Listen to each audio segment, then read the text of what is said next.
हाँ जी, अस्सलाम वालेकुम वरहमतुल्लाहि वबरकातुहू जी। की हाल चाल है जी सारे दोस्तों भाइयों का। है जी दबंग 18 मॉडल। ये देख सकते तुम मीटर किन्ना चलिया। इन्हों का माशाअल्लाह मटीरियल माशाअल्लाह दे सुभान अल्लाह। रोज़ दिहाड़ी जड़ा ना दोस्तों दसते रहने हैं, लेकिन माशाअल्लाह उस तरीके सेल हो रहे हैं और उस तरीके ही बन रहे हैं। ना तो कोई कंपनियां नूं फर्क पैंदा इस वीडियो बनाने का, और ना ही किसी जिमींदार नूं फर्क पैंदा। वो भी खरीद रहे नवीं चीज़ नूं मौका नहीं देंदे, जिड्डी मर्जी चंगी आ जाए।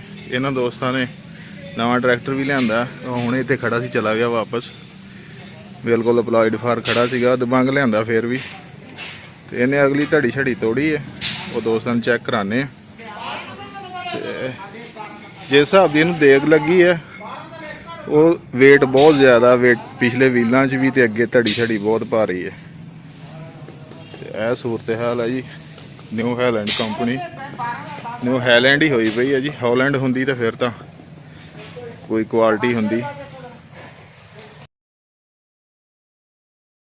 वर्कशॉप दे विच आया सी रिपेयरिंग वास्ते। यदि धड़ी देख सकते तुसीं, ये सारी क्रैक हो गई। ये हुणे दोबारा रिपेयरिंग किया जा रहा। इन्ना वेट चक ही नहीं सकता जिन्ना वेट इनू चुकाया होया दबंग नूं। यह देख सकते जी माशाअल्लाह।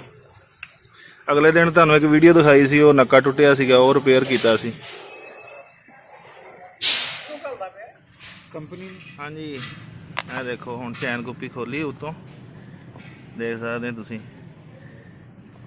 किहड़ी शै वज गई इनू।